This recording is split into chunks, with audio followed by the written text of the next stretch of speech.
Hello friends, आप मेरे साथ जुड़े हैं फ्रंट लाइन अकाउंटिंग पर। और इस बार जो हमारा चैप्टर है वो है पार्ट बी का एनालिसिस का चैप्टर। जी, एनालिसिस की बुक जो ऑप्शन नंबर 1 में आपके साथ आएगी। और इस चैप्टर से 3 नंबर का क्वेश्चन आएगा। हमारा जो चैप्टर है उस चैप्टर का नाम है financial statement analysis. Financial statement और एनालिसिस में हम क्या पढ़ेंगे? इसके अंदर हम पढ़ेंगे बैलेंस शीट क्या होती है और प्रॉफिट लॉस क्या होता है। अब आप कहेंगे यार बैलेंस शीट तो हमने पहले भी पढ़ी थी, प्रॉफिट लॉस हमने 11th क्लास में पढ़ लिया। लेकिन आप ध्यान रखिए कि जब आप 11th क्लास में थे और आपकी जो बैलेंस शीट होती थी, उस बैलेंस शीट के अंदर जो आप पढ़ते थे कुछ इस तरह के कॉलम होते थे। आपका पहला वाला कॉलम जो होता था उससे आप कहते थे लायबिलिटी। आपकी लायबिलिटी साइड यहाँ आती थी और ये होता था आपका अमाउंट। इसके बाद आपकी ये होती थी एसेट्स और इसके बाद ये आपका होता था क्या चीज, अमाउंट। इस तरह से आप जितनी भी एसेट्स और लायबिलिटी होती थी सारी यहाँ लिख लेते थे। आपकी यहाँ पर कैपिटल आती थी और कैपिटल के बाद जितनी भी एक्सटर्नल लायबिलिटी होती थी आप सारी की सारी लायबिलिटी यहाँ लिख देते थे। और सारी की सारी एसेट्स जिसके अंदर आपकी करंट एसेट्स और नॉन करंट एसेट्स सारी एसेट्स आती थी। और जब आप बनाते थे प्रॉफिट एंड लॉस अकाउंट, तो प्रॉफिट एंड लॉस अकाउंट के अंदर आप डायरेक्ट क्या लिखते थे यहाँ पर, बाय पर्टिकुलर इसमें। और यहाँ पर आपका होता था अमाउंट का कॉलम, यहाँ पर फिर आपका होता था पर्टिकुलर का कॉलम और यहाँ पर अमाउंट का कॉलम। और आप जब प्रॉफिट लॉस की शुरुआत करते थे तो यहाँ लिखते थे बाय में बाय ग्रॉस प्रॉफिट। आपका ग्रॉस प्रॉफिट की अमाउंट यहाँ आती थी। और जितने भी इनडायरेक्ट एक्सपेंसेस होते थे आप यहाँ लिखते थे इनडायरेक्ट एक्सपेंसेस। इनडायरेक्ट एक्सपेंसेस जैसे कि सैलरी हो गया, रेंट हो गया, एडवर्टाइजमेंट हो गया, स्टेशनरी, वही सारी बात है। लेकिन यहाँ पर ऐसा नहीं होता। असल में हम जो पढ़ते थे 11th क्लास में वो होता था इंडिविजुअल, एक आदमी का व्यापार, जिसे हम कहते थे सोल प्रोप्राइटरशिप। लेकिन अब जो हम पढ़ रहे हैं वो है कंपनी। कंपनी के अंदर बैलेंस शीट कुछ अलग होती है और स्टेटमेंट ऑफ प्रॉफिट लॉस भी अलग होता है, यानी कि दोनों की दोनों कंडीशन चेंज हो गई यहाँ पर। तो आप ये मान लीजिए कि 11th वाली कंडीशन अलग हो गई। आप जो 11th में पढ़ते थे वो 12th में नहीं आ रहा। अब वहां से थोड़ी बहुत चीजें आएंगी, सारी चीजें नहीं आएंगी। उसकी वजह क्या रही कि हमने जो पीछे पढ़ा वो था सोल प्रोप्राइटरशिप, एक आदमी का बिजनेस। अब जो हम पढ़ रहे हैं इस बुक के अंदर वो पढ़ेंगे कंपनी। और कंपनी अनलिमिटेड आदमी होते हैं, बहुत सारे आदमी होते हैं और उन सबों को थोड़ा थोड़ा सा पैसा इसमें लगा होता है, जिसे हम बोलते हैं शेयर्स। यानी शेयर्स के थ्रू पैसे लगे होते हैं।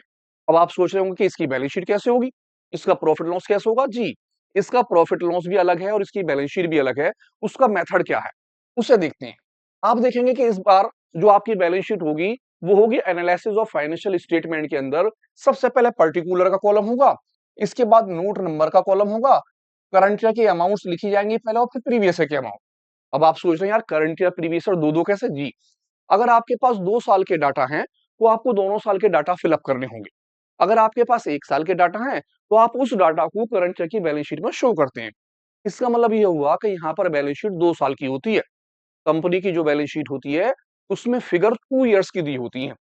तो आपका जो कॉलम होता है सबसे पहला पर्टिकुलर का होता है, जिसके अंदर आप सारी बातें लिखते हैं। देन उसके बाद नोट नंबर होता है। अब ये नोट नंबर क्या होता है, इसके लिए जब हम आगे जाएंगे तो बताएंगे कि इन चीजों की जो डिटेल होती है वो डिटेल नोट नंबर में दिखाई जाती है और किस तरह से वो हम लास्ट में देखेंगे। पहले आपके करंट ईयर की अमाउंट आएगी, बाद में आपकी प्रीवियस ईयर की अमाउंट आएगी। तो सबसे अंदर पहले जो होता है इसमें, पहला आपका जो पार्ट होता है उसे बोलते हैं इक्विटी एंड लायबिलिटी। आप 11th में खाली नाम लिखते थे लायबिलिटी, लेकिन यहाँ पर 12th आने पर हम इसे पार्ट नंबर फर्स्ट बोलते हैं। और पहले पार्ट में लिखा जाता है क्या चीज, इक्विटी एंड लायबिलिटी।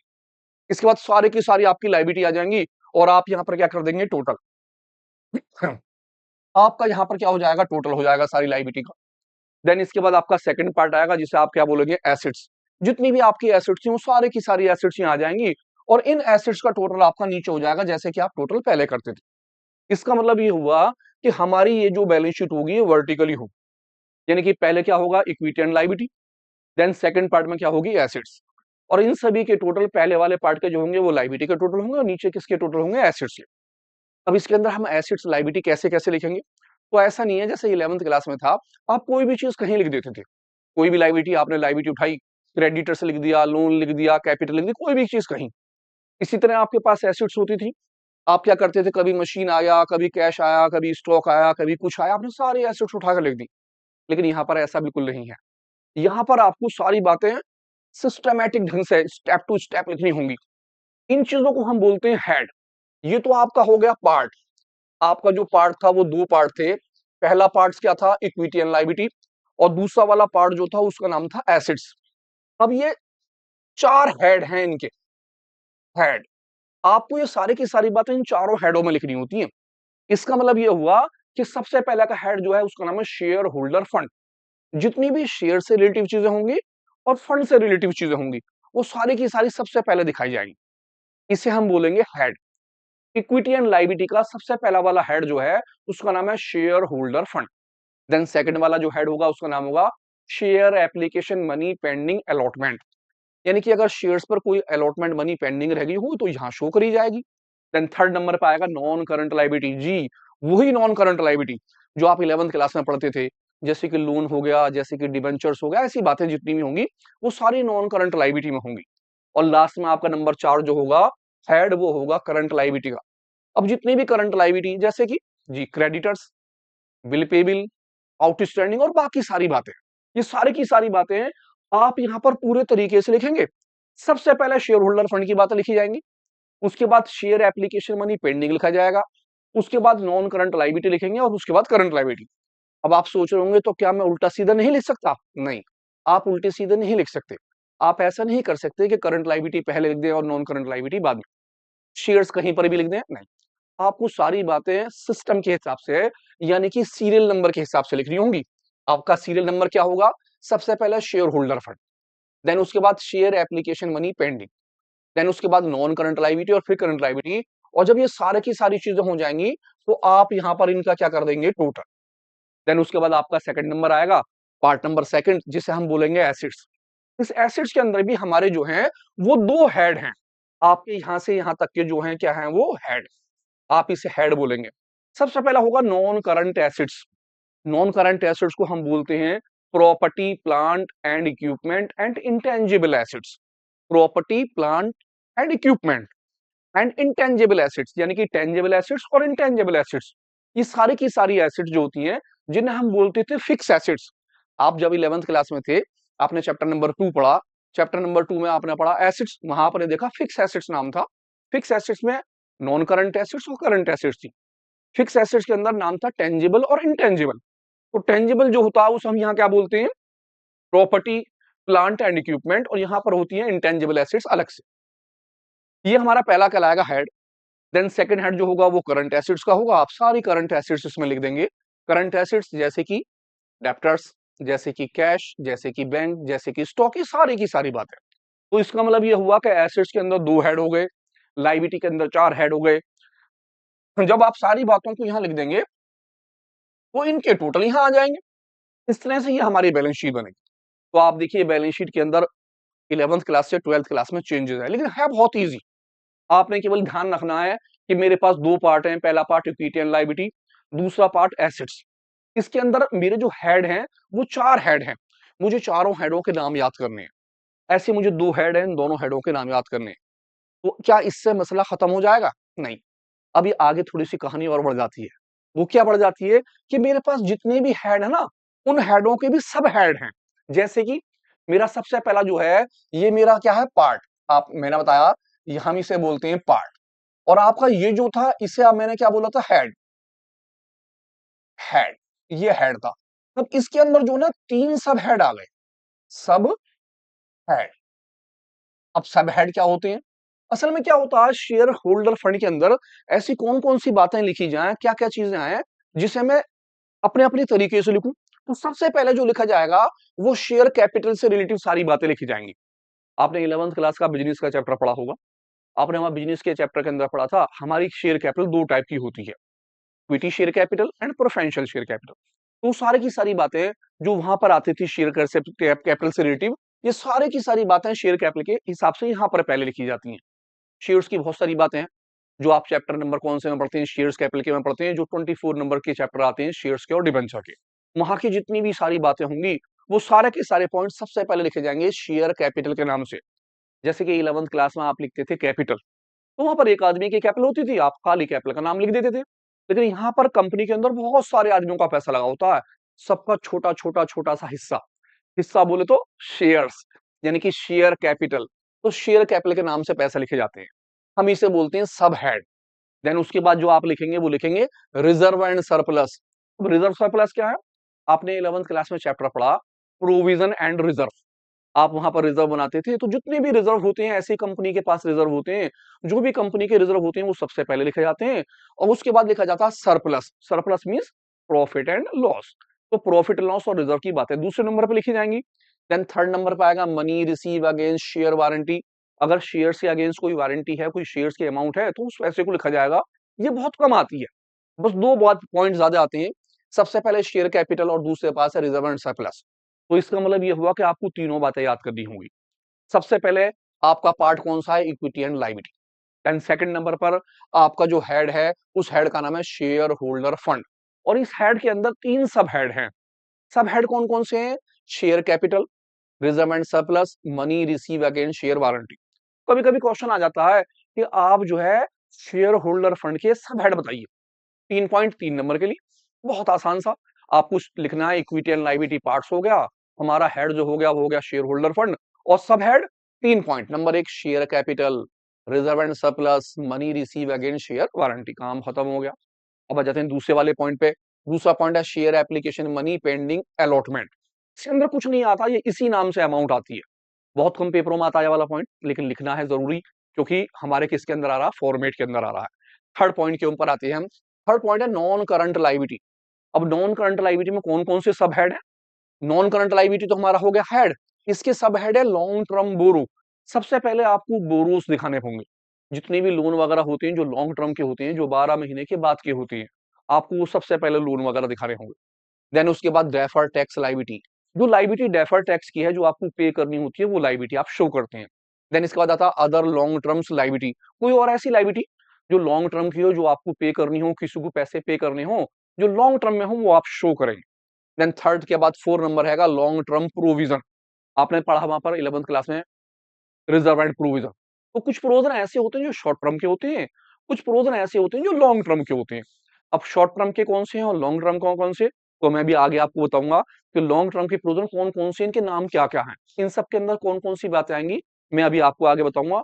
अभी हमें फिलहाल याद रखना है कि नॉन करंट लायबिलिटी के अंदर चार मेरे क्या हैं, सब हेड। पहला सब हेड का नाम है लॉन्ग टर्म बोरो, दूसरे सब हेड का नाम है डेफर्ड टैक्स लायबिलिटी, तीसरे का नाम है अदर लॉन्ग टर्म्स लायबिलिटी, और चौथा है लॉन्ग टर्म प्रोविजन। देन इसी तरह हमारे पास क्या आ जाती है, करंट लायबिलिटी। और करंट लायबिलिटी में भी चार सब हेड हैं, लेकिन इसमें आसानी क्या है कि जैसे ऊपर थे ऐसे के ऐसे नीचे हैं। बस आपका जो टैक्स वाला पॉइंट है, वो उस पॉइंट की जगह पर यहां पर आ जाता है ट्रेड पेबिल। देखो ध्यान से, यहां लिखा है लॉन्ग टर्म बोरो, और करंट लायबिलिटी में जाता है शॉर्ट टर्म बोरो। अगर कोई लोन लंबे टाइम का है, 12 महीने से ज्यादा का, तो ऊपर दिखाया जाएगा। कोई लोन कम टाइम का हो, तो वो कहां दिखाएंगे, शॉर्ट टर्म बोरो में। अब लॉन्ग टर्म बोरो कौन कौन सा हो गया? जैसे कि सपोज कीजिए आप बैंक से कोई लोन लेते हैं, तो बैंक वाले 1 साल के लिए नहीं देंगे, वो 2 साल, 3 साल, 4 साल, 5 साल के लिए लोन देते हैं। तो वो आपका हो गया लॉन्ग टर्म बोरो के अंदर। आप किसी अपने फ्रेंड से या आप किसी से पैसे ले लेते हैं, या बैंक से आप ओवरड्राफ्ट करा लेते हैं, या क्रेडिट कार्ड वगैरह ले लेते हैं, तो ये पैसा आप हर महीने, 1 महीने, 2 महीने, 3 महीने, 4 महीने के अंदर चुका देते हैं। तो वो आपका क्या कहलाता है, शॉर्ट टर्म बोरो। तरह से आप समझ लेंगे कि कौन कौन से पॉइंट है। मैं आगे और बताऊंगा कि इसमें कौन कौन सी बातें आएंगी। फिलहाल देखते हैं सेकंड नंबर पे आएगा ट्रेड पेबल। अब ट्रेड पेबल कौन से होते हैं? देखिए यहाँ पर था टैक्स, तो इसकी जगह आपको ट्रेड पेबल लिखना है। अगर आप ऊपर के चार लिख लेंगे, याद कर लेंगे, तो टैक्स की जगह पर खाली ट्रेड पेबल लिखना है। अदर लॉन्ग टर्म्स लायबिलिटी, यहाँ पर आ जाता था other current liability. Long term provision, यहाँ पर आ जाता है शॉर्ट टर्म प्रोविजन। इस तरह से आप ऊपर वाले पॉइंट याद कीजिए, नीचे वाले पॉइंट आपको याद हो जाएंगे। करंट एसिड्स, करंट लायबिलिटी के अंदर चार हमारे क्या हो गए, सब हेड हो जाते हैं। इस तरह से हमारा टोटल खत्म हो जाता है और हमारी लायबिलिटी बन जाती है। देन उसके बाद आता है सेकंड वाला पार्ट, एसेट्स। इसी तरह एसेट्स के अंदर है। अब एसेट्स के अंदर जो नॉन करंट एसेट्स होती है, यानी कि property, plant and equipment and intangible assets, इसका सबसे पहला वाला जो हमारा हेड है, उसका नाम है प्रॉपर्टी, प्लांट एंड इक्विपमेंट। यानी कि आप इसे कह सकते हैं फिक्स एसेट्स या फिर टेंजिबल एसेट्स। आप इसे टेंजिबल एसेट्स भी बोल सकते हैं। टेंजिबल मींस वो एसेट्स जो हमें दिखाई देती है, जिसे हम महसूस कर सकते हैं, जिसे हम छू सकते हैं। जैसे कि सबसे पहले टेंजिबल एसेट्स में नाम आपका क्या आ जाता है, बिल्डिंग, प्लांट, मशीन वगैरह। देन उसके बाद सेकंड नाम आ जाता है इंटेंजिबल एसेट्स। इंटेंजिबल एसेट्स वो एसेट्स हो गई जिसे हम छू नहीं सकते, टच नहीं कर सकते, फील कर सकते हैं। जैसे रेपुटेशंस यानी कि गुडविल, पेटेंट, ये सारी की सारी बातें सेकंड नंबर पाएंगे। कैपिटल वर्किंग प्रोग्रेस, ऐसा कोई काम जो वर्किंग प्रोग्रेस पे है, आपकी कैपिटल बनने वाला है। Then intangible assets under development, कुछ ऐसे एसेट्स हैं जिन पर काम चल रहा है, तो वो हम क्या बोलेंगे, इंटेंजिबल एसेट्स अंडर डेवलपमेंट, वो यानी वो अभी काम उन पर है। देन इसके बाद हमारा जाता है सेकंड पॉइंट बी, उसका नाम है नॉन करंट इन्वेस्टमेंट। अब नॉन करंट इन्वेस्टमेंट कौन से हो गए? इन्वेस्टमेंट से मतलब हो गया कि आपके पास कुछ पैसा है और आपने वो पैसा कहीं इन्वेस्ट कर दिया। अब कितने साल के लिए करा? अगर आप लंबे सालों के लिए पैसा इन्वेस्ट करते हैं तो लॉन्ग नॉन करंट इन्वेस्टमेंट हो जाता है। लेकिन कम टाइम के लिए करेंगे तो जी हाँ, शॉर्ट टर्म हो जाएगा। तो फिलहाल हमारे पास अगर उसने बोला है इन्वेस्टमेंट, तो हम उसे मान के चलेंगे नॉन करंट इन्वेस्टमेंट। इसके अंदर 3 पॉइंट आते हैं। Deferred tax assets. अब ये एसेट्स कौन सा हो गया? कभी-कभी क्या होता है, टैक्स के पैसे हमें पे करने होते हैं। जब हमें पे करने होते हैं तो वो हमारी लायबिलिटी कहलाता है। लेकिन अगर सपोज़ कीजिए टैक्स के पैसे मुझे आने हैं, मुझे वसूल करने हैं, तो वो पैसे मेरे क्या कहलाते हैं? एसेट्स। जो टैक्स का पैसा मेरे पास आएगा वो मेरे पास एसेट्स हो जाएगा। तो deferred tax assets. Long term loan and advance. अगर खाली लोन नाम आ जाता है तो आप उसे लायबिलिटी में लिखते हैं। अगर खाली एडवांस नाम आ जाता है तो आप उसे लायबिलिटी में लिखते हैं। लोन का मतलब लायबिलिटी, बोरो। एडवांस का मतलब आपने दिया है, आपके पास क्या हो जाता है? एडवांस लायबिलिटी हो जाता है। लेकिन जब ये दोनों के दोनों नाम एक साथ आ जाते हैं, लोन एंड एडवांस, तो वो कहलाते हैं एसेट्स। करंट एसेट्स नहीं, नॉन करंट एसेट्स। इसका मतलब ये हुआ कि आपने जो है किसी को बतौर लोन एडवांस में पैसा दे दिया है। वो फॉर एग्जांपल छोटी सी समझाने के लिए इस क्वेश्चन से अलग हटके मैं कहूं कि मेरे यहाँ एक वर्कर्स काम कर रहा था, अचानक उसकी शादी हुई, उसने मुझसे कहा जी मुझे जो ना 5 लाख रुपए चाहिए अपने यहाँ शादी के लिए, मैं हल्के हल्के पैसे को कटवाता रहूंगा। तो मैंने कहा ठीक है भाई ले जाओ 5 लाख रुपए। मैंने उसे 5 लाख दे दिए। 5 लाख क्या हो गया? लोन। एक तरह का क्या? एडवांस। मैंने उसे एडवांस में पैसा दे दिया बतौर लोन। मैं हल्के हल्के उसे काटता रहूंगा। इसी तरह कंपनीज के अंदर लोन एंड एडवांस होते हैं जो लॉन्ग टाइम तक चलते हैं। हमारी वो एसेट्स होती हैं, यानी लोन और एडवांस एक साथ अगर नाम आ जाएगा तो आप उसे किस में लेते हैं? एसेट्स के अंदर लेते हैं। Then other non current assets, कुछ और भी एसेट्स होती हैं जो अलग होती हैं, लॉन्ग टर्म की होती हैं, वो सारी इसमें दिखाई जाएंगी। तो सारों के पॉइंट्स आगे लेंगे। तो हमारा सबसे पहला नाम क्या हो गया? नॉन करंट एसेट्स के अंदर प्रॉपर्टी प्लांट एंड इक्विपमेंट्स, जिसके अंदर आपके 4 सब हेड आ जाते हैं। देन उसके बाद हमारा पास जाता है नॉन करंट इन्वेस्टमेंट, जिसके अंदर 3 सब हेड आते हैं। आपको ये हेड याद करने हैं क्योंकि कभी भी क्वेश्चन आ सकता है कि आप ये बताइए कि नॉन करंट एसेट्स के प्रॉपर्टी प्लांट एंड इक्विपमेंट का सब हेड कौन कौन से हैं, तो आपको दिखाने 4 सब हेड कौन से हैं। अगर वो कहते हैं नॉन करंट इन्वेस्टमेंट के अंदर सब हेड बताइए, तो आपको 3 सब हेड लिखने होते हैं। देन आ जाते हैं इसके बाद अगला पॉइंट। हमारा अगला जो पॉइंट है उसका नाम है करंट एसेट्स। अब करंट एसेट्स जो होती है इसके अंदर भी बहुत सारे पॉइंट है। अब करंट एसेट्स को भी अलग अलग तरीके से दिखाया जाएगा।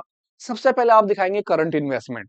अब इन्वेस्टमेंट मैंने आपको पीछे भी बताया, जो पीछे वाला इन्वेस्टमेंट था वो 1 साल से ज्यादा के लिए अगर आप कहीं पैसा लगाते हैं तो वो कहलाता है आपका non current investment.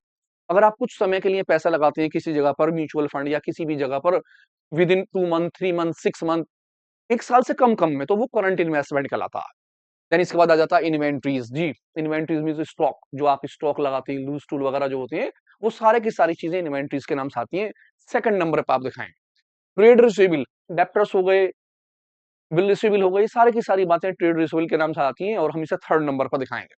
Cash and cash equivalent. Cash का नाम तो सुना था, इक्विवेलेंट क्या हो जाता है? कैश का मतलब तो कैश हो गया, इक्विवेलेंट्स वगैरह का मतलब हो जाता है कभी कभी मेरे पास चेक्स या ड्राफ्ट आते हैं, मैं उन्हें बैंक में जमा नहीं करता, मेरे पास रखे हुए हैं। तो चेक और ड्राफ्ट जो मेरे हाथ में है या मेरे पास रखे हुए हैं, वो सारी की सारी चीजें कैश एंड कैश इक्विवेलेंट्स के अंदर आती हैं। यानी कैश में पैसा, बैंक के अंदर पैसा, आपके पास जो चेक्स हैं, आपके पास जो ड्राफ्ट वगैरह हैं, जो ट्रेजरी बिल वगैरह हैं, वो सारे की सारी बातें कैश एंड कैश इक्विवेलेंट में शो करी जाती हैं। Short term loan and advance, कुछ लोन एडवांस ऐसे होते हैं जो जल्दी से जल्दी आ जाते हैं, 1 साल के अंदर अंदर जिनका पैसा वसूल हो जाएगा, वो कहलाएंगे लोन एंड एडवांस में। अब मसला ये आ जाता है कि लोन एंड एडवांस अगर आ जाता है नाम, तो मैं उसे शॉर्ट टर्म मानूं या लॉन्ग टर्म। तो अगर वो शॉर्ट टर्म बोलेगा या लॉन्ग टर्म बोलेगा तो साथ में जरूर देगा। अगर वो साथ में नहीं देगा, शॉर्ट टर्म है या लॉन्ग टर्म है, तो आप उसे लॉन्ग टर्म मान के चलिए, नहीं तो शॉर्ट टर्म आपको वो देगा। अदर करंट एसेट्स, बहुत सी एसेट्स ऐसी होती हैं जो अदर करंट एसेट्स के नाम में आ जाती हैं, जैसे कि अकर्ड इंटरेस्ट, जैसे कि प्रीपेड एक्सपेंसेस, ऐसे बहुत सारी चीजें हैं जो हम आगे बताने वाले हैं। इन सभी को हम जो है यहाँ पर कितने पार्ट्स में बांट रहे हैं? 1 2 3 4 5 6, यानी करंट एसिड्स का सब हेड जो है वो 6 में है। आपका ये क्या हो जाता है? हेड। और ये आपके क्या हो जाते हैं? सब हेड। इस तरह से सबसे लास्ट में जब सारी बात आ जाती है तो आपका क्या हो जाता है? टोटल। अब देख लीजिए आप 11th क्लास में और 12th क्लास की बैलेंस शीट में कितना फर्क है। यहाँ पर बैलेंस शीट आपको सारे की सारी हेड और सब हेड के हिसाब से याद कर दी होंगी, यानी आपको एक एक पॉइंट देखना पड़ेगा, कोई सा भी पॉइंट आ जाता है तो पेपर 12th का बहुत डीपली होता है। 11th तक हम टेंशन फ्री रहते हैं, आप कोई भी चीज रख सकते हैं। लेकिन यहाँ पर ऐसा नहीं है, यहाँ कहते हैं खाल में से बाल निकालना, वो कंडीशन है, लेकिन है बहुत ईजी। छोटे छोटे से स्टेप करके याद करिए। जैसे कि करंट एसेट्स लिख लीजिए और उसके 6 पॉइंटों को बार-बार लिख लीजिए, आपको इसके पॉइंट याद हो जाएँगे। अब मैं आता हूँ सबसे पहले ये बताने के लिए कि जो हमारे पॉइंट्स थे, उनके अंदर कौन-कौन सी बातें आती हैं। जैसे कि सबसे पहले मैं इम्पोर्टेंट पॉइंट से ले रहा हूँ अपना शेयर होल्डर फंड। मैं इसे बोलूँगा हेड, ये मेरा क्या कहलाएगा हेड। इसके अंदर जो मेरा सब हेड था सबसे पहला वाला, उसका नाम था शेयर कैपिटल। अब शेयर कैपिटल के अंदर कौन-कौन से आइटम आते हैं, ऐसी कौन-कौन सी बातें हैं, यानी कौन-कौन से आइटम हैं, जिसके हेड ये होते हैं और सब हेड ये होते हैं। तो सबसे पहले equity share capital, preferential shares capital, interest on call in arrears, forfeit of shares. इनमें से कोई भी बात अगर आती है तो वो कहलाता है आइटम। हम इसे आइटम बोलते हैं, यानी कि ये पॉइंट्स हैं। इस पॉइंट का हेड क्या है? Shareholder fund. और सब हेड क्या है? Share capital. तो आजकल के टाइम के अंदर जो पेपर आ रहे हैं, आप देखेंगे पिछले साल का पेपर भी और इस साल का भी पेपर जो आ रहा है, उसके अंदर मोस्टली वो पूछ लेते हैं कि आप बताइए इक्विटी शेयर कैपिटल का हेड और सब हेड क्या है।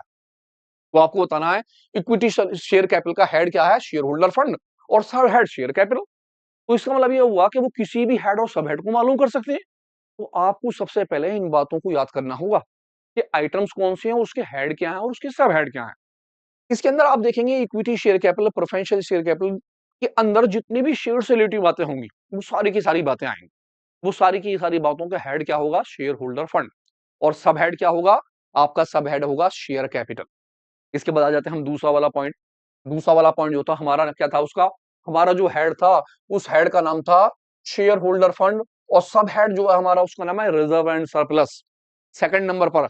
अब इसके अंदर के जो आइटम है कौन कौन से हैं, अगर इनमें से कोई सा भी नाम आता है तो उसका हेड क्या होगा? Share holder fund. और सब हेड होगा रिजर्व एंड सरप्लस।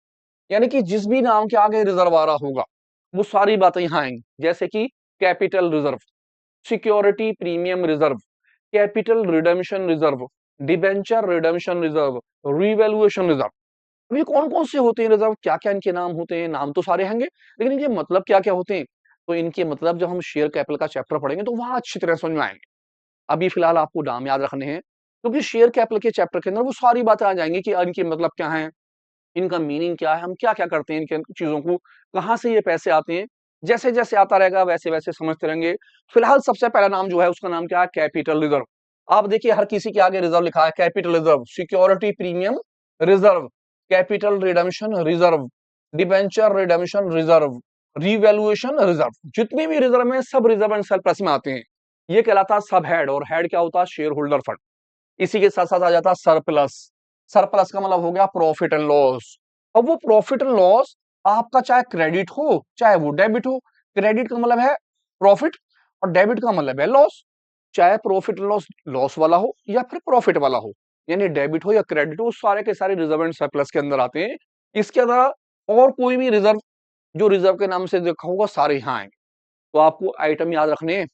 अब जो क्वेश्चन आ रहे हैं वो किस तरह से आ रहे हैं? फॉर एग्जाम्पल, उसने आपसे बोला सिक्योरिटी प्रीमियम रिजर्व का हेड बताइए और सब हेड। तो हेड क्या हो गया? Share holder fund. सब हेड क्या हो गया? Reserve and surplus. जैसे उसने बोला इक्विटी शेयर कैपिटल का हेड और सब हेड, इक्विटी शेयर कैपिटल का हेड शेयर होल्डर फंड, सब हेड शेयर कैपिटल, जो हमने पीछे पढ़ा। इसी तरह हम तीसरा पॉइंट लेते हैं नेक्स्ट हमारा। अगला जो हमारा हेड है उसका नाम है हमारा नॉन करंट लाइबिलिटी। अब नॉन करंट लाइबिलिटी का सब हेड जो हमने लिया है वो लिया है लॉन्ग टर्म बोरो। अब इस लॉन्ग टर्म बोरो के अंदर कौन कौन सी बातें आती हैं, कौन कौन से इसके आइटम है, कौन कौन से इसके पॉइंट्स हैं? सबसे पहले डिबेंचर्स। डिबेंचर्स लॉन्ग टर्म बोरो कहलाते हैं। और इसका जो हेड होता है वो कहलाता है नॉन करंट लाइबिलिटी। लंबे टाइम के लिए होती है, आफ्टर 12 मंथ आप उसकी पेमेंट करते हैं। Bonds, long term deposit, terms loan from bank, अगर बैंक से आप कोई लोन वगैरह ले लेते हैं, long terms loan, public deposit. तो ध्यान से, मोस्टली ये वाले पॉइंट आपके पेपर में आ जाते हैं, बहुत अच्छे अच्छे पॉइंट हैं, ध्यान से देखिए। इनके हेड नॉन करंट लाइबिलिटी, सब हेड, सब हेड क्या हो गया? लॉन्ग टर्म बोरो, ये ध्यान रखना है। देन इसके बाद आ जाते हैं नेक्स्ट हमारा जो है उसका नाम क्या है। देन हमारे पास जो हेड है उसका नाम है हमारे पास non current liability head. Head का नाम हो गया नॉन करंट लाइबिलिटी। और आपका जो सब हेड है आ जाता है लॉन्ग टर्म प्रोविजन। अब प्रोविजन कौन से हो गए? प्रोविजन का आइटम कौन सा हो गया? सबसे पहला प्रोविजन फॉर एम्प्लॉय बेनिफिट। आप ऐसा कोई प्रोविजन करते हैं जो आपके एम्प्लॉय के बेनिफिट का हो, जो उसे फायदा देता हो, वो इसके अंदर आते हैं। Retirement benefit payable to employees.